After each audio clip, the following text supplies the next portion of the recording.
Hello मरমৰ ছাত্ৰ ছাত্ৰীসকল তোমালোকৰ কাৰণে এটা বেলেগ প্ৰগ্ৰাম লৈ আহিছো আজি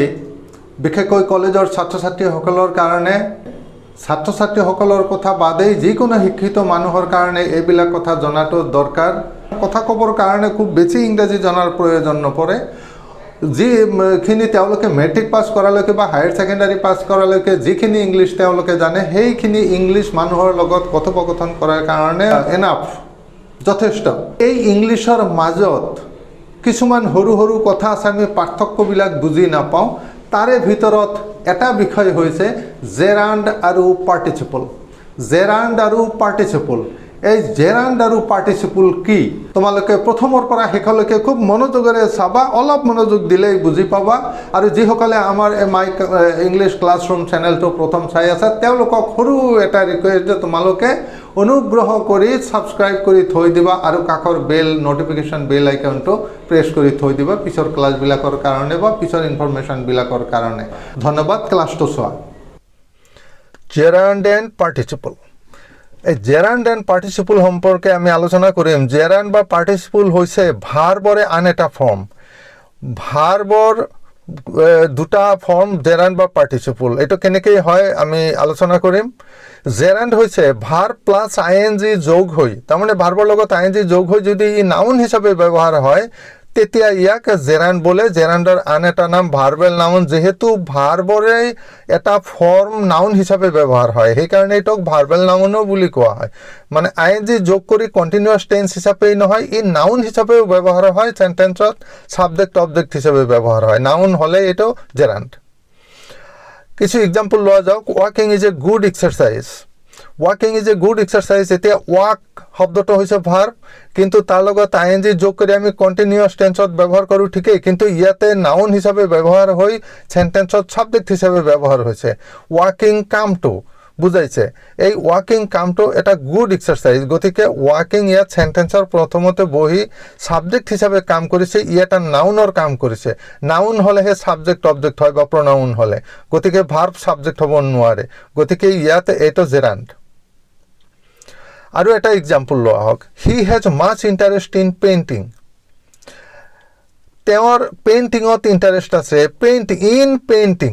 তো পেইন্ট শব্দটো ইয়াতে কোনো কাম কৰা বুজোৱা নাই হি হ্যাজ ভাৰ্ব আছে গতিকে ইয়াতে পেইন্টিংটো জেৰান্ড বা নাউন হিচাপে ব্যৱহাৰ হৈছে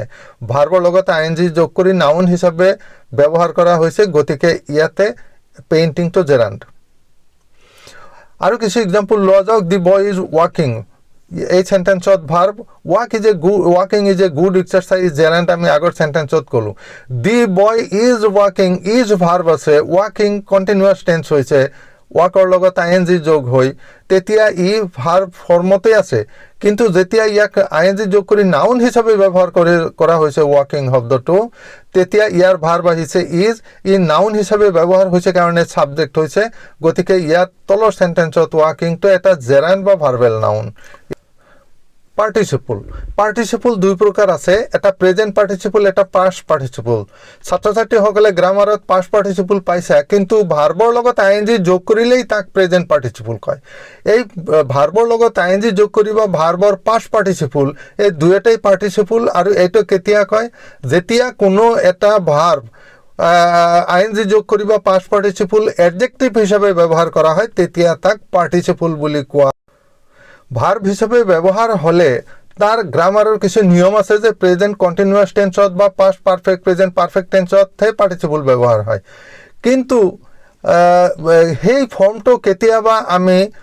এডজেক্টিভ হিসাবেও ব্যবহার কৰিব পাৰো কোনো এটা নাউন বা প্ৰনাউনৰ গুণাগুণ হিচাপে ব্যবহাৰ কৰিব পাৰো তেতিয়া হি আৰু ভাৰ্ব হৈ নাথাকে তেতিয়া এডজেক্টিভ বুলি কোৱা হয় সেই এডজেক্টিভটো যেহেতু ভাৰ্বৰ পৰা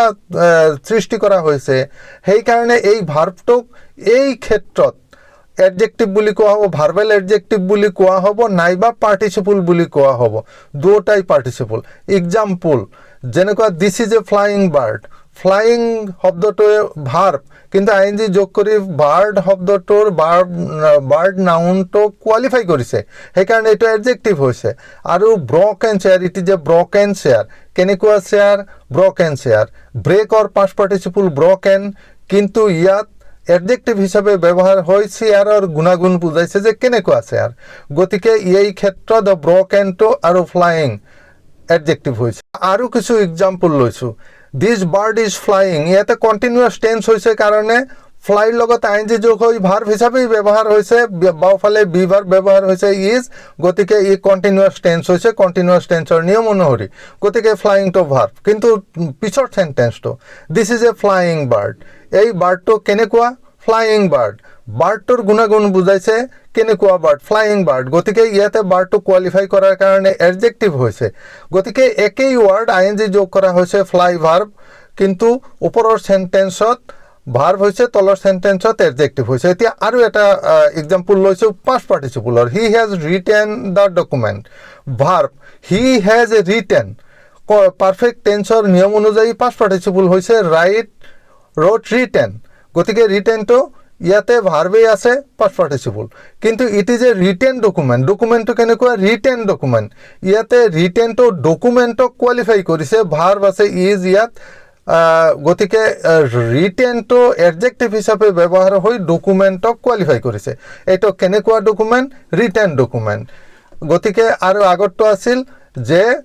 তেওঁ ডকুমেণ্টটো লিখিছে, কিন্তু তলতটো হৈছে এইটো এটা লিখিত ডকুমেণ্ট, গতিকে প্ৰথমটো হৈছে ভাৰ্ব, দ্বিতীয়টো হৈছে এডজেক্টিভ।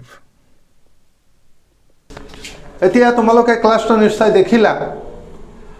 আৰু যিসকলে বুজি পোৱা নাই বা এই সম্পৰ্কে কিবা ক'বলগীয়া আছে, সুধিবলগীয়া আছে, ভিডিঅ'টোৰ শেষত কমেণ্ট বক্সত তোমালোকে সুধিবা, মই পাৰে মানে তোমালোকক এনচাৰ দিয়াৰ চেষ্টা কৰিম। আমাৰ লগত থাকিবা। আজিৰ ভিডিঅ'টো এইখিনিয়ে, ধন্যবাদ।